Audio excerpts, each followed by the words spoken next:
Evangelho único.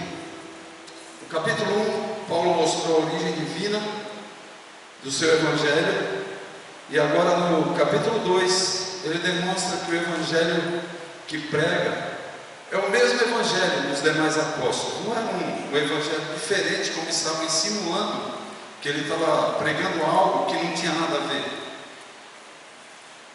Não era nada inferior nem diferente, mas o mesmo, o único Evangelho da graça de Cristo. Ele sobe acompanhado de Barnabé e Tito, um judeu e um gentil juntos. Nos capítulos 1 e 2, a gente vê a abordagem de Paulo. Ela é uma abordagem bem pessoal.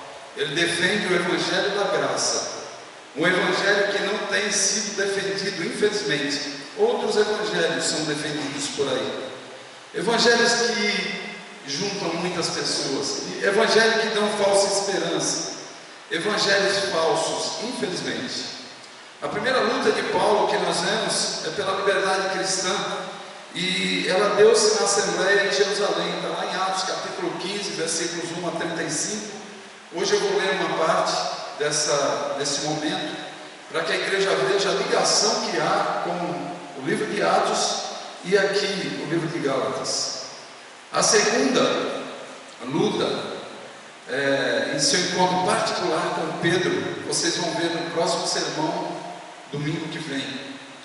O que envenenava a vida e o ministério do apóstolo Paulo eram as ações dos falsos mestres. Os mascarados perturbavam as igrejas que ele ia fundando. Agora você imagine uma pessoa vem fundando e outros atrás afundando. Como é complicado, como é difícil. E ali no primeiro século, ele não tinha o que nós temos hoje. Ele não tinha o Novo Testamento escrito bem detalhadinho. Ele tinha o Antigo Testamento, era o que eles tinham. E não era dessa forma aqui, bem tranquila. Eram enrolos, havia uma certa dificuldade para manusear, para transportar, e ele o fazia com todo esforço, com toda dedicação. O objetivo dos falsos mestres naquele dia era desacreditar o que ele pregava, era desafiar a sua autoridade apostólica. Imaginem vocês o quanto ele ouviu e o quanto ele sentiu na própria pele.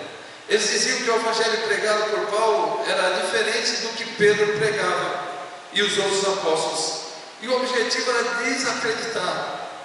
Vocês imaginem uma situação, a gente com a nossa igreja aqui, e a gente tendo outras igrejas estabelecidas em outros lugares, e a gente colocando algumas pessoas para cuidarem, e alguns saindo e entrando lá no meio, tentando desacreditar, dizendo que o evangelho que estava sendo pregado lá era outro, que estava totalmente fora, que tinha sido desvirtuado. Imaginem vocês a dificuldade que seria.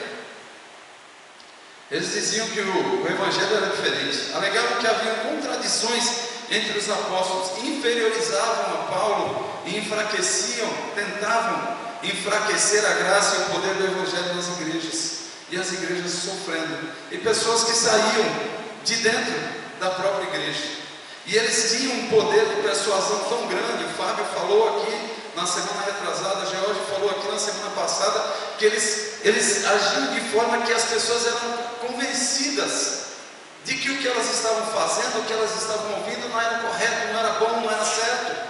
E daqui a pouco elas mudavam de posição. Agora imagine, ele chegava numa igreja pensando que as pessoas todas estavam com ele, daqui a pouco muitos já estavam com a mente minada, a ideia era outra. Era isso que ele enfrentava. Ele volta a Jerusalém, nós vamos ver no texto de hoje, após 14 anos da sua conversão, para mostrar a falsidade das acusações que eram feitas a ele.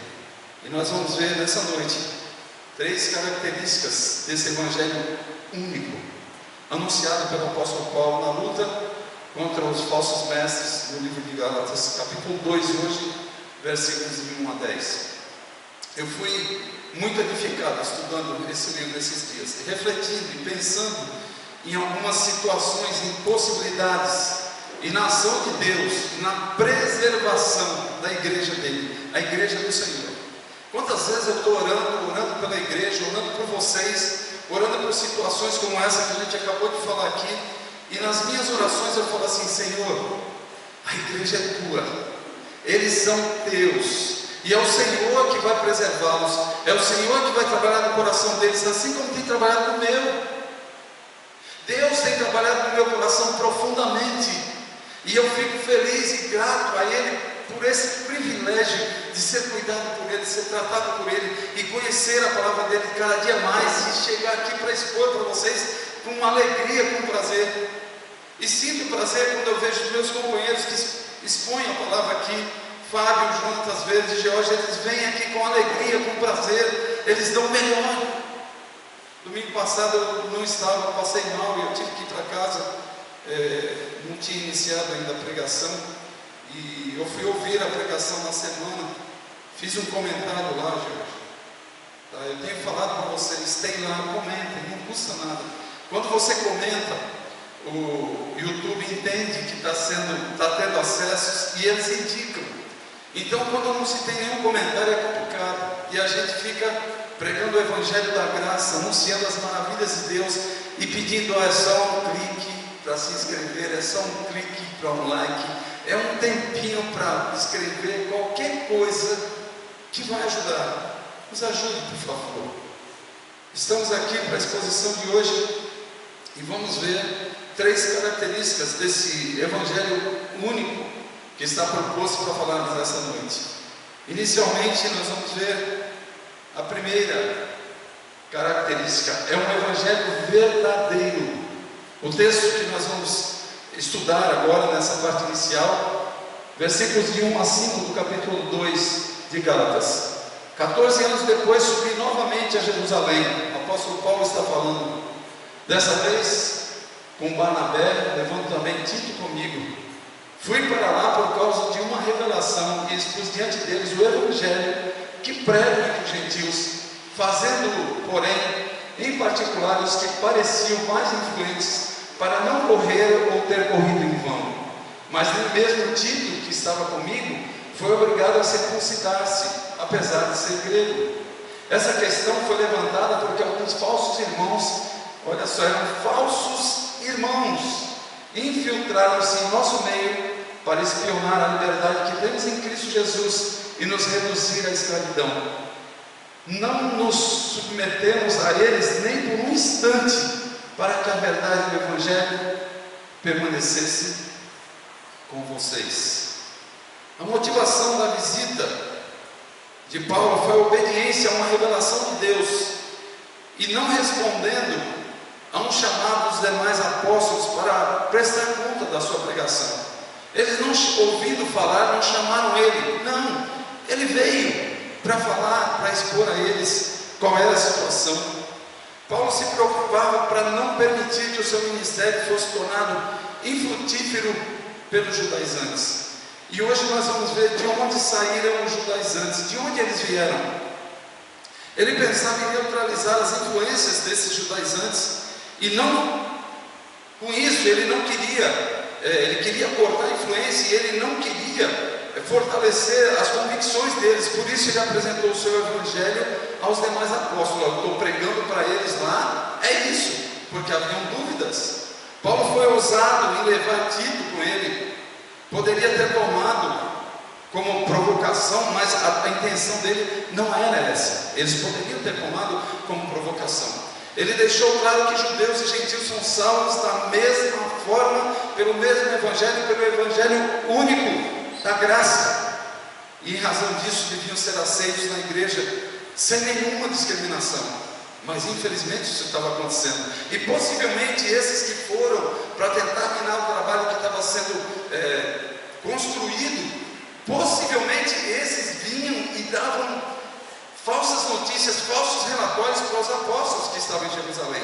Imaginem vocês, a pessoa lá lutando, se doando, fazendo, e alguém fala: ó, lá o negócio não é bem assim não, estão lá com outras ideias. Então havia um quê de falsidade, de disseminação, de contenda, de discórdia, para que fosse rejeitado. A pressão pela circuncisão de Tito não veio da igreja, mas veio dos falsos irmãos, esses judaizantes. Judaizantes, já foi falado aqui muito, mas eu volto a repetir, eram pessoas que tinham vindo do judaísmo e não aceitavam o cristianismo, o evangelho da graça. Eles queriam que todas as práticas do judaísmo continuassem, e era impossível. Eles queriam que os homens fossem circuncidados, como era requerido pela lei de Moisés. Eles queriam que as práticas, as festas, as comemorações, o deixe disso, daquilo, faça isso, não faça aquilo, eles queriam que continuasse. Eles queriam um evangelho legalista, mas era um evangelho livre de pressões, era um evangelho tranquilo, o evangelho da graça. E é esse evangelho que nós pregamos e que nós anunciamos nos dias de hoje. Tomamos por base um livro como esse, uma carta como essa. Versículo 4. Essa questão foi levantada porque alguns falsos irmãos infiltraram-se em nosso meio para espionar a liberdade que temos em Cristo Jesus e nos reduzir à escravidão. O objetivo era espionar e reduzir a escravidão, fazer voltar, não progredir, regredir. Essa era a ideia. Falsos irmãos infiltraram-se no meio da igreja para espionar a liberdade que eles tinham em Cristo. Não era uma outra liberdade, era em Cristo.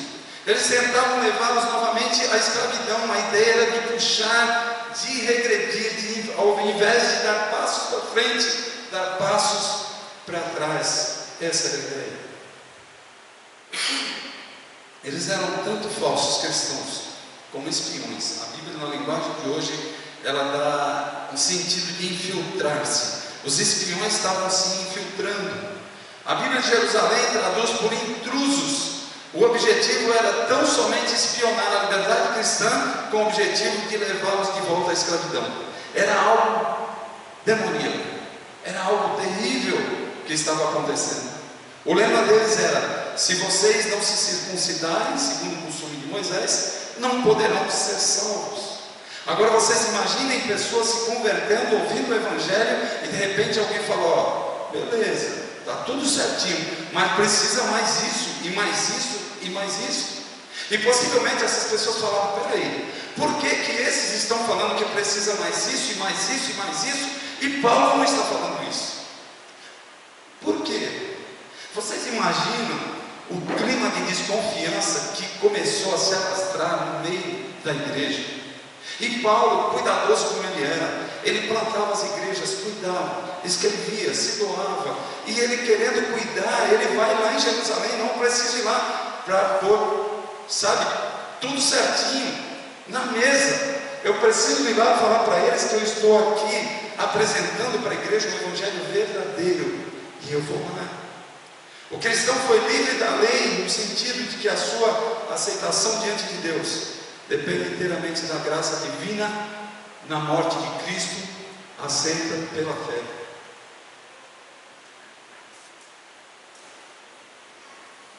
Não de qualquer ação da parte do homem. Exigir qualquer tipo de obra era um atraso.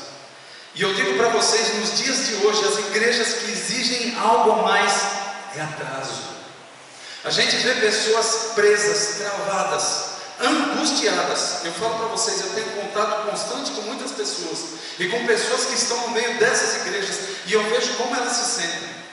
Eu vejo como se sentem e como falam: puxa, vocês estão pregando isso lá, mas sabe, a gente vê assim uma angústia, tristeza, desespero, frustração, porque é exigido algo que o evangelho não exige.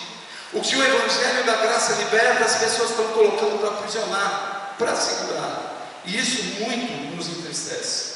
Versículo 5: não nos submetemos a eles nem por um instante, para que a verdade do evangelho permanecesse com vocês.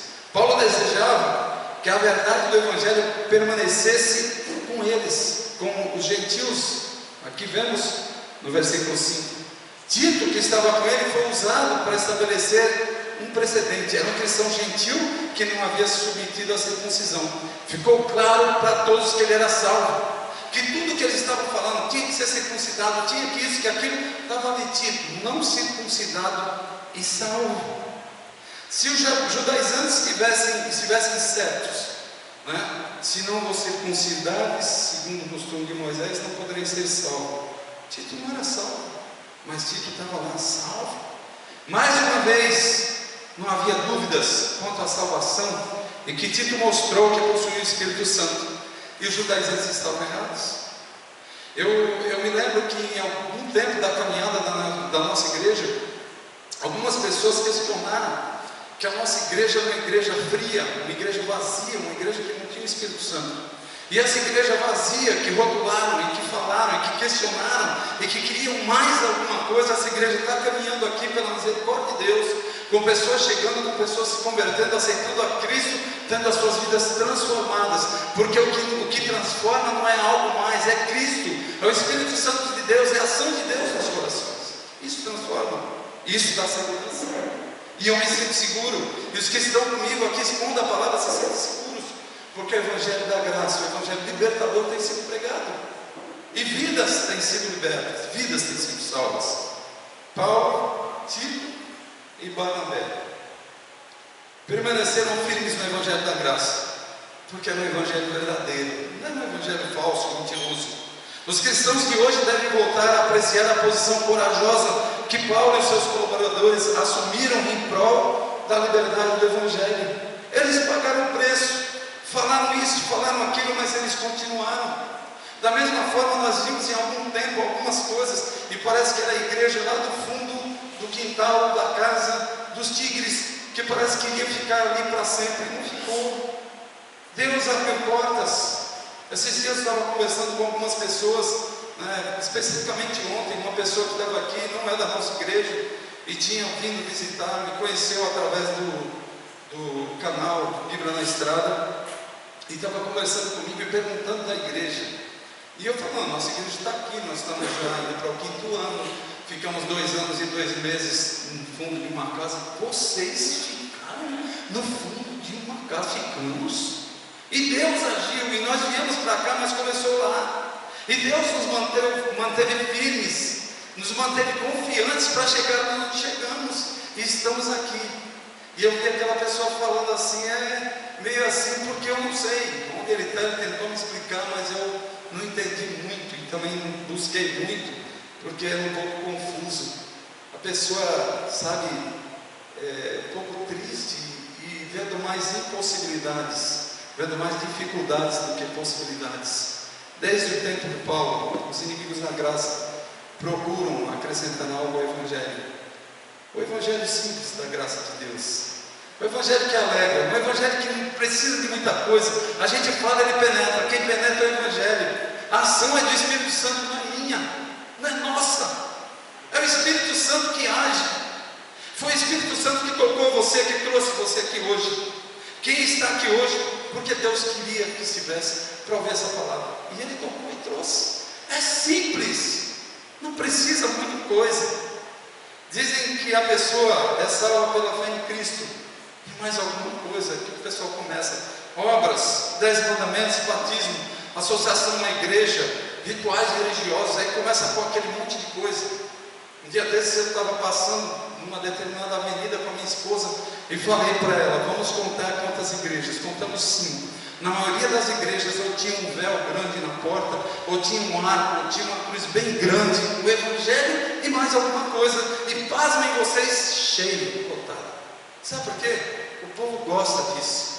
O Evangelho da graça que é oferecido sem mais nada. Muitas vezes algumas pessoas dizem: mas é só isso? Mas é só isso? É só isso. E só isso é difícil de abraçar e de caminhar. Muitas pessoas acham que tem que ter mais. Paulo deixa claro que esses mestres estavam errados com a postura deles, querendo colocar algo mais. Na verdade, o apóstolo profere uma maldição contra todos aqueles, seja homem ou anjo, que pregasse qualquer outro evangelho diferente daquele evangelho da graça. Deveria ser amaldiçoado. Essa é a ideia para eles. Se hoje nós saíssemos pelas ruas dessa cidade amaldiçoando aqueles que pregam outro evangelho, eu não sei onde iria. E nem é a prática nossa. Essas pessoas chegarão diante de Deus e prestarão contas, com certeza. E isso tranquilizo o meu coração, é com Deus que vão tratar. E a gente tem dó das pessoas que muitas vezes andam enganadas nesses meios, enganadas, sendo enganados, criando problema nos lares, às vezes com o marido que não é crente, com a esposa que não é crente, com filhos que não são crentes e que nem querem saber, porque quando começam a ver mais isso, falam, que loucura é essa? Que doideira é essa? As pessoas se desesperam e não querem saber e vão embora, mas muitos prestarão contas por esses um dia, por esses atos, por essas atitudes. Vimos inicialmente a primeira característica do Evangelho, né? É um Evangelho verdadeiro. Esse era o Evangelho que eles pregavam. Esse é o Evangelho que nós pregamos aqui, o Evangelho verdadeiro. Eu encontro pessoas que já estão com a gente aqui há um bom tempo, e às vezes essas pessoas falam, poxa, eu me sinto tão feliz. Eu falo isso aqui para você, eu não falo para nos enaltecermos, para nos engrandecermos, mas eu sinto feliz pelas pessoas que se sentem livres, que conseguem chegar aqui, sentar e louvar o Senhor, conseguem, prestar um culto de adoração ao Senhor, sem pressões, conseguem trazer uma visita sem a vergonha do que possa ocorrer aqui. E gente, eu já vivi situações que vocês não têm ideia. Tudo do que você está vendo hoje eu vi muito lá para trás. Passei vergonhas terríveis, eu tinha vergonha de levar pessoas. E hoje, como pastor de vocês, vendo a gente pregando um Evangelho verdadeiro, eu me sinto feliz, alegre, grato a Deus, porque não é nada que envergonha, pelo contrário, é que transforma, é que anima, é que encoraja. E nós precisamos estar atentos e encorajados, porque temos o Evangelho verdadeiro. Segunda característica que nós vamos ver hoje, era um Evangelho igual ao dos demais apóstolos, não era diferente. Versículos 6 a 8. Quanto aos que pareciam influentes, o que eram então não faz diferença para mim. Deus não julga pela aparência tais homens influentes. É interessante que ele foca nesses influentes aqui várias vezes, porque eram pessoas que se achavam, entendeu? Julga pela aparência tais homens influentes, não me acrescentaram nada, pelo contrário, reconheceram que a mim havia sido confiada a pregação do Evangelho aos incircuncisos, assim como a Pedro aos circuncisos, pois Deus, que operou por meio de Pedro como apóstolo aos circuncisos, também operou por meio intermédio com os gentios. Paulo não esteve com todos os apóstolos, mas ele esteve com Pedro, com Tiago, com João, Tiago, meio-irmão de Jesus. Esses eram os líderes da igreja que tinham maior influência dentro dela naqueles dias em Jerusalém. A forma como se referia a eles aqui não é depreciativa e nem irônica, mas sim que diz respeito aos judaizantes que usavam a reputação deles contra Paulo. Eram os influentes que de repente saíram e que foram lá e observaram e vieram com os relatórios deles. Infelizmente, esses influentes, entre aspas, eles têm esses hábitos de fazer os relatórios, de fazer as comunicações, de fazer os estragos também, por onde eles andam. É interessante a forma como Paulo se refere então, não deprecia, não rebaixa. Paulo não questiona a autoridade apostólica deles e nem desrespeita, mas deixa claro que a posição deles não intimida quanto ao seu apostolado, porque ele recebeu do próprio Cristo. Eles não fizeram nenhum acréscimo ou remendo na pregação de Paulo. Eles reconheceram publicamente a igualdade e unidade do Evangelho que Paulo estava pregando, como eles também estavam pregando. Os judaizantes queriam que os líderes da igreja de Jerusalém discordassem de Paulo. Era a ideia deles. Vamos criar aqui um clima, porque discordando para ele, o objetivo era parar, talvez por ciúmes, talvez por um preciosismo que não era justificado. Contrastando, Paulo deixa claro que ele próprio não se impressiona nem com as pessoas, nem com os cargos dos líderes da igreja. Ele estava pregando o Evangelho. Gente, quando uma pessoa prega o Evangelho, quando ela se doa, quando ela tem a salvação eterna em Cristo, quando ela prega o Evangelho da graça, nada abala. Ela prega, ela ela fala, ela ensina, as pessoas se convertem a Cristo, não é o pregador, são transformadas porque o Espírito Santo vem habitar no coração e assim elas crescem. Ele não temia as pessoas influentes, a única expectativa em relação a eles era que reconhecessem a graça de Deus operando na vida dele, na vida de Paulo. Eu vou ler para vocês um relatório que a gente tem no livro de Atos, no capítulo 15. Se você puder abrir a Bíblia comigo, abra. Atos capítulo 15. Eu vou ler no livro de Atos uma parte do relato do concílio de Jerusalém. Quando Paulo vai prestar contas do que estavam falando dele. Olha só, prestem bem atenção e façam ligação com isso que eu estou pregando aqui, com o que eu estou expondo aqui.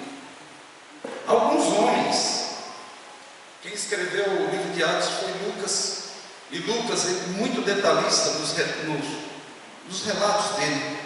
Alguns homens desceram da Judéia para Antioquia e passaram a ensinar aos irmãos: se vocês não forem circuncidados, conforme o costume ensinado por Moisés, não poderão ser salvos. Isso levou Paulo e Barnabé a uma grande contenda e discussão com eles. Assim, Paulo e Barnabé foram designados junto com outros para irem a Jerusalém tratar dessa questão com os apóstolos e com os presbíteros. A igreja os enviou e, ao passarem pela Fenícia e por Samaria, contaram como os gentios tinham se convertido. Essas notícias alegraram muito a todos os irmãos.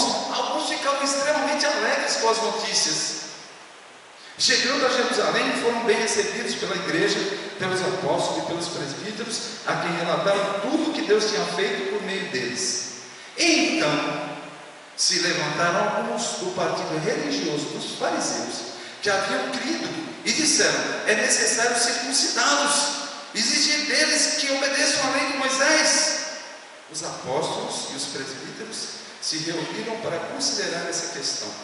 Depois de muita discussão, Pedro levantou-se e dirigiu-se a eles: irmãos, vocês sabem que há muito tempo Deus me escolheu dentre vocês para que os gentios ouvissem de meus lábios a mensagem do Evangelho e crescem.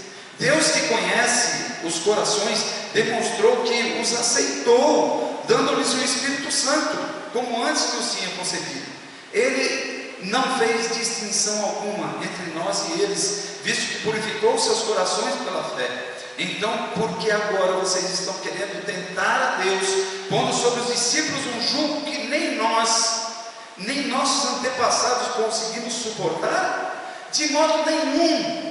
Cremos que somos salvos pela graça de nosso Senhor Jesus, assim como eles também. Até aqui. Isso aqui foi a situação, esse aqui foi o encontro, foi o momento em que eles se encontraram diante da igreja de Jerusalém e eles foram defendidos pelo próprio Pedro, pelo apóstolo Pedro. A Assembleia não apenas aprovou o Evangelho de Paulo e se opôs a seus inimigos, como também estimulou o ministério de Paulo e se sentiu encorajado. Os apóstolos reconheceram publicamente que Deus havia confiado a Paulo a missão de evangelizar os gentios. Não havia coisa alguma que pudessem acrescentar à mensagem dele, e da mesma forma não ousavam tirar coisa alguma. Ele estava pregando um evangelho limpo, um evangelho puro. Não havia coisa nenhuma a acrescentar. Houve concordância. Um só evangelho seria pregado para judeus e gentios. No entanto, os líderes reconheceram que Deus havia incumbido pessoas diferentes para exercerem ministérios diferentes. Assim, os líderes concordaram que cada um deveria ministrar no campo para o qual Deus o havia enviado. A ideia era evangelho único, ministrado em diversos lugares. Essa era a ideia, sem contradições, sem aditivos. Paulo mostra aqui que o evangelho que ele pregava é igual ao dos demais apóstolos. E ele vai nesse trecho que nós estamos vendo nessa noite para a terceira característica: é um evangelho de comunhão. Reconhecendo a graça que me fora concedida, Tiago, Pedro e João, tidos como colunas, estenderam a mão direita a mim, a Barnabé, em sinal de comunhão. Eles concordaram em que devíamos nos dirigir aos gentios e eles aos circuncisos. Somente pediram que nos lembrássemos dos pobres, o que me esforcei por fazer. O reconhecimento da unidade, igualdade do Evangelho pregado pelos apóstolos e por Paulo e Barnabé encoraja aqui a pregar o Evangelho com plena liberdade, sem restrições. A única diferença era o público. Paulo e Barnabé pregariam especialmente para os gentios, enquanto os demais pregariam para os judeus.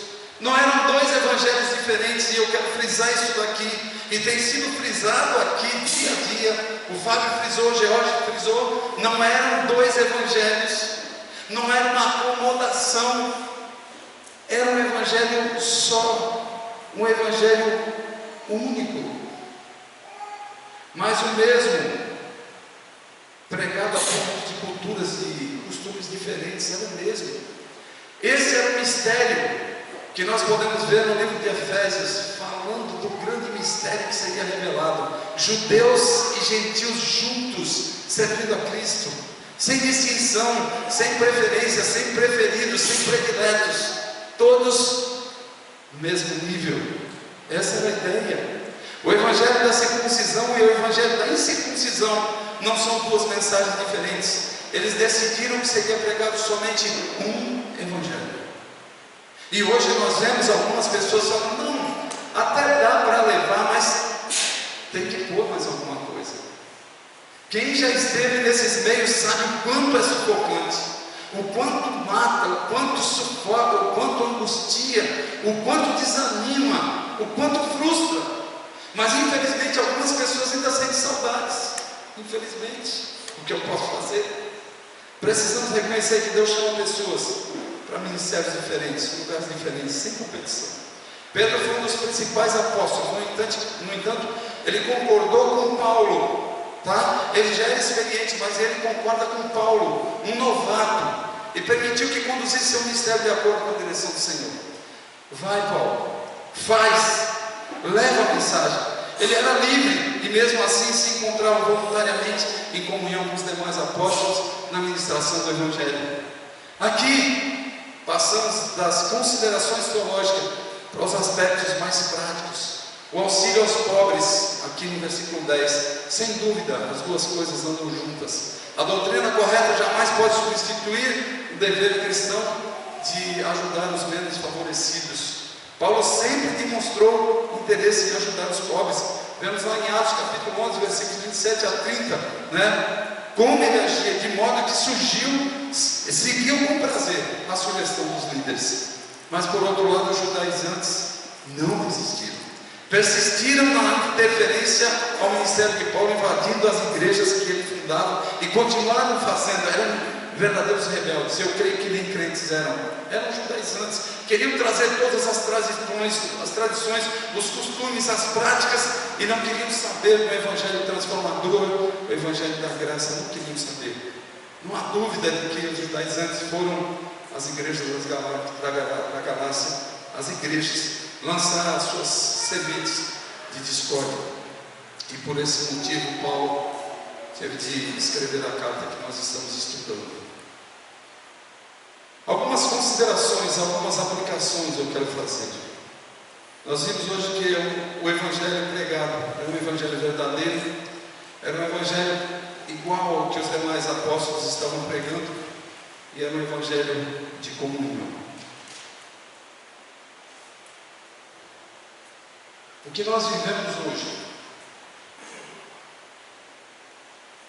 Culto de ensino da palavra. Que logo você diz: show! Evangelho é mais isso, evangelho é mais aquilo. Logo, em 2013 eu estive em Jerusalém, e numa das noites que eu estava perto do Muro das Lamentações, eu vi algumas pessoas que pregam esse evangelho mais alguma coisa, filmando, falando de uma determinada ação da igreja deles, que eu não consigo identificar, que levava pedidos para o Muro de Jerusalém.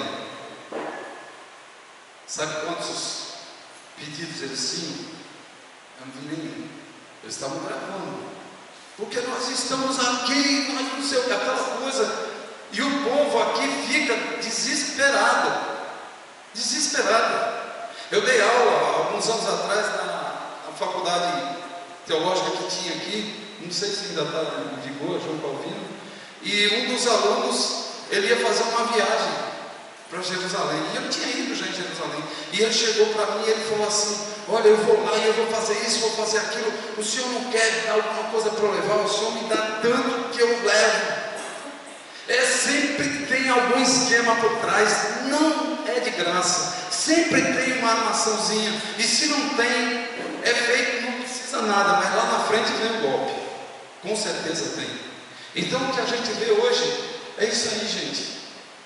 Palavra, pouco aprendizado. Quando a gente questiona, gente, escola bíblica, venham, porque as perguntas serão feitas, vocês serão encostados na parede e vocês não saberão se defender nessa hora. E a gente fica preocupado, e a gente prepara e vem, vamos lá, vamos preparar, vamos treinar eles, porque os falsos mestres estão por aí soltos. Infelizmente não somos compreendidos. O Evangelho verdadeiro não precisa ser enfeitado ou adaptado, ele é eficaz e poderoso em sua simplicidade. Atrair pessoas pelos enfeites não é atrair pessoas para Cristo, é mantê-las distraídas. E as pessoas ficam distraídas, ficam presas a essas coisas, porque uma pessoa que tem um pedido que é mandado lá para o muro das lamentações de Jerusalém, daqui a pouco ele não está nem aí com Cristo, é mais importante o que está indo para lá.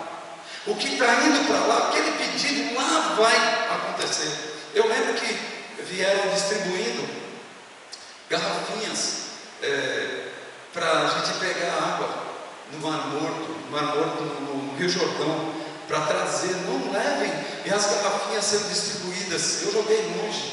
Eu jamais contribuiria para trazer água do Rio Jordão para alguém ficar aqui adorando, querendo aquela água, bebendo daquela água e tantas coisas mais. Então essas questões, sabe, de trazer coisas, de enfeitar, de trazer grandes cantores que levam horrores de dinheiro, e igrejas estão bancando isso. Isso é terrível, gente. Isso é horrível. Isso não é o Evangelho da graça, não. Esse é o Evangelho pregado com essa ideia de Cristo e mais alguma coisa. E as pessoas vêm, e as pessoas vão. Não vêm porque aqui a gente não faz, graças a Deus. Então, fatos como esse. O Brasil tem milhões de evangélicos que não fazem diferença na sociedade, porque pregam o Evangelho do Deus que precisa do homem, ao invés do verdadeiro Evangelho, no qual é o homem que precisa de Deus. E as pessoas, você é o centro. Você não é o centro, meu querido. Pastor Augusto Nicodemos refutando um pastor moderno aí, cheio de ideias humanistas. Você é o centro, você é o centro. Você não é o centro, meu querido. O centro é Cristo. E muitas pessoas sofrem no meio evangélico, no meio cristão, quando estão numa igreja como essa, que o centro é Cristo, não é ele, não é ele, é Cristo. Isso faz a diferença. E nós precisamos fazer a diferença na sociedade, meus queridos. Precisamos fazer a diferença numa sociedade, num mundo em que o homem é o centro. E você tem que chegar e falar: não é o centro. Você não é o centro. E você vai ser rejeitado. Não vão querer saber de você. Mas prega o Evangelho genuíno da graça. E você vai ver como Deus vai honrar as suas posições. Você não é o centro. O centro é Cristo. O falso evangelho deixa as pessoas orgulhosas daquilo que elas fazem. Já o evangelho verdadeiro as deixa orgulhosas daquilo que Jesus fez. Foi o que ele fez, não é o que você faz. O que você faz diante dele é como trapos de imundícia. Você sabe o que é o trapo de imundícia? Naquele tempo o trapo de imundícia era o MOBS, pano de menstruação. As tuas obras, o que você faz? O que Deus fez, o que Deus faz. É o Evangelho verdadeiro. E isso deve ser pregado. Isso deve ser falado. Não eu me orgulhando, não nós nos orgulhando. A nossa igreja, o Evangelho que estamos pregando, é Ele que faz a diferença, não somos nós. É Ele que transforma. Você precisa entender que a pessoa que te ama mais é a que revelará as maiores verdades. Uma das maiores marcas de um falso profeta é que ele vai falar o que você quer ouvir. E eu falo para pessoas que aconselham, eu vou falar o que você precisa ouvir, não o que você quer. E nós temos uma igreja com pessoas que ouvem o que elas precisam. E se não quiserem ouvir, eu sinto muito. Não posso torcer, não podemos torcer esse evangelho, e não estamos aqui para negociar. Evangelho genuíno, evangelho verdadeiro, é o que nós pregamos. Cuidado com o falso evangelho. Ao invés de trazer cura, ele ainda deixa mais doente, porque vira a cabeça, pira. Porque não dá para misturar um evangelho puro com um evangelho bagaceira. Eu vou usar esse termo. Se eu tivesse outro, até eu usaria. Mistura tudo, dá confusão de mente, e as pessoas não sabem o que fazer, não sabem para onde vão, ficam doentes. E a gente está aqui para alertar. O evangelho exige transformação. Se alguém diz que foi alcançado pelo evangelho, mas nenhuma mudança pode ser vista em sua vida, algo está errado. Ou ele está enganado, ou foi alcançado por outro evangelho que não de Jesus Cristo. E infelizmente nós temos muitos crentes nominais dentro das igrejas que foram alcançados superficialmente no coração. E quando somos alcançados no coração, as transformações vêm e nós vemos em atitudes, em prática, no dia a dia. E quantas vezes eu me claro diante de Deus e falo: Senhor, tem misericórdia de mim, porque eu sou um lixo. E muitas pessoas às vezes não conseguem se ver assim, se ver, não, eu estou, então você está, então continue onde você está, porque o seu coração vai continuar vazio, porque a salvação foi você que conquistou, não foi Cristo que te trouxe, foi você que conquistou. Então você vai ter um evangelho à altura do teu sacrifício, que não foi o sacrifício de Cristo. Evangelho que não confronta o pecado não pode ser chamado de evangelho. Evangelho tem que confrontar pecados, tem que mostrar, tem que ir lá na veia, tem que ir lá no fundo, tem que muitas vezes tirar a casca da ferida, tem que esfolar o sangue, tem que descer, o pus tem que ser espremido para haver restauração. E muitas vezes o que acontece é que não dá para se fazer isso, nem todos aceitam. Um dia desses eu estava aconselhando uma pessoa, eu falei: obrigado, que Deus abençoe a tua vida, porque eu consigo chegar com você e pastorear você e falar com você como tem que ser falado, porque eu uso a palavra de Deus, o evangelho da graça, restaurador, libertador, e você dá ouvidos, porque você está se submetendo a Deus, a palavra de Deus. E quando não nos submetemos, colhemos, e colhemos profundamente. Eu me avalio às vezes no meu passado, quanto colhi por não ouvir o evangelho da graça, quanto colhi por não obedecer, por não me submeter a líderes que cuidavam, que amavam, que se doavam por mim. Hoje eu sei o que é, e hoje eu venho aqui e falo para vocês: esse evangelho que transforma, que salva, é o evangelho que confronta o pecado, não que apoia, não que cobre pecado, que encobre pecados. O verdadeiro evangelho é um chamado à autonegação, não um chamado para a autorrealização, é autonegação, é nos negando todos os dias, tomando a cruz e seguindo a Cristo. E gente, como é difícil eu me negar a mim mesmo. Eu tenho tantas vontades, eu quero tantas coisas, eu quero fazer tantas coisas, e às vezes eu não faço, e eu tenho que me negar, porque se eu não me negar não adianta nada. Se eu começar a juntar coisas e tentar dar um jeito para ganhar com Deus, não vai adiantar nada. O evangelho verdadeiro sempre causa reações. Ou o pecador se arrepende ou ele se revolta. Geralmente é isso. Ou se arrepende, contrito diante de Deus, ou então se revolta, não quer mais, não vem, não quer saber. O que posso fazer eu? O que posso fazer? É o evangelho da graça, é o evangelho de Cristo. Existe um evangelho de açúcar. Busca o evangelho que rasga, que te faz brotar lágrimas, que te dá cortes e feridas na consciência. O evangelho que mata o teu eu, porque esse é o evangelho que nos dá vida de novo. E se não andarmos por esse caminho, onde iremos, igreja? Aonde estaremos? Eu vejo os dias cada vez sendo piores, dias maus à nossa frente. Eu olho para nossas crianças e eu fico pensando: meu Deus, que mundo terá as nossas crianças? E se nós não abraçarmos esse evangelho verdadeiro, esse evangelho transformador que mata o eu, se não abraçarmos o que vamos ensinar para os nossos filhos, para nossas crianças? O que eles vão viver, o que eles vão ensinar aqui, o que eles vão ensinar para a próxima geração, porque você hoje tem saúde, é novo, é nova, mas você não é eterno, você vai, um dia você parte.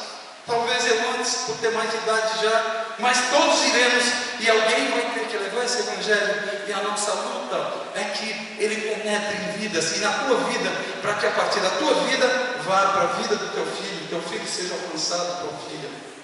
O evangelho da graça e a sua proclamação deve ser único, no recebimento e na ação.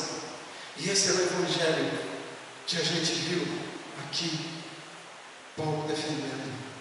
O evangelho que ele lutava, que ele sofria perseguições, que ele era mal interpretado, que ele era caluniado, mas ele estava ali. E esse evangelho que nós pregamos e que nós estamos levando.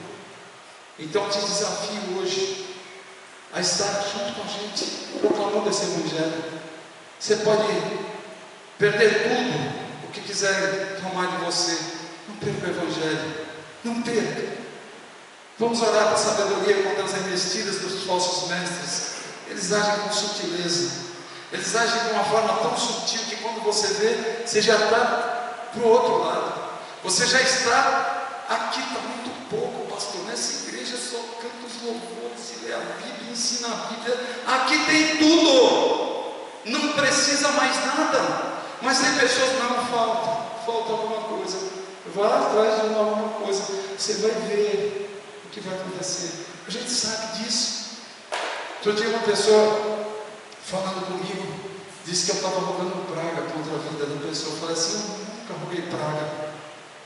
Eu rogo praga contra os falsos ensinadores, que seja anátema, o próprio Paulo fala. Mas eu não rogo praga. A experiência, a caminhada, a gente já sabe onde vai dar. E a gente fala: ei, cuidado, não faz isso, não vai por aí, não vai. E aí parece adolescentes às vezes. Não estou falando contra os adolescentes, e eu vou explicar por quê. Eu com 16 anos de idade, meu pai me chamou e falou algumas coisas comigo: ó, faça assim, tá, e falou, e eu com a mão do bolso, cheio de pose. Tá bom, legal. Talvez seja a tua posição não declarada aqui. Legal. É o seguinte, pai, ó, tu passou, dançou, tu sambou, vai chegar uma hora, eu nunca passei por nada disso, então deixa eu aprender com a vida. E eu fui aprender com a vida, e sofri, eu sei que eu sofri, e hoje se eu estou aqui diante de vocês pregando o evangelho da graça, o evangelho puro, limpo, é porque eu já andei onde tinha evangelho misturado.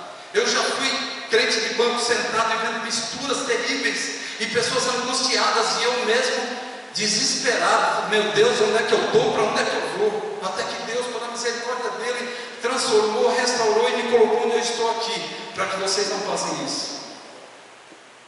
Eu vou contar uma ilustração final para encerrar.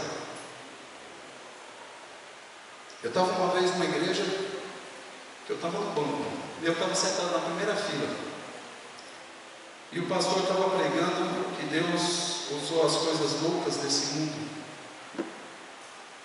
para confundir os sábios.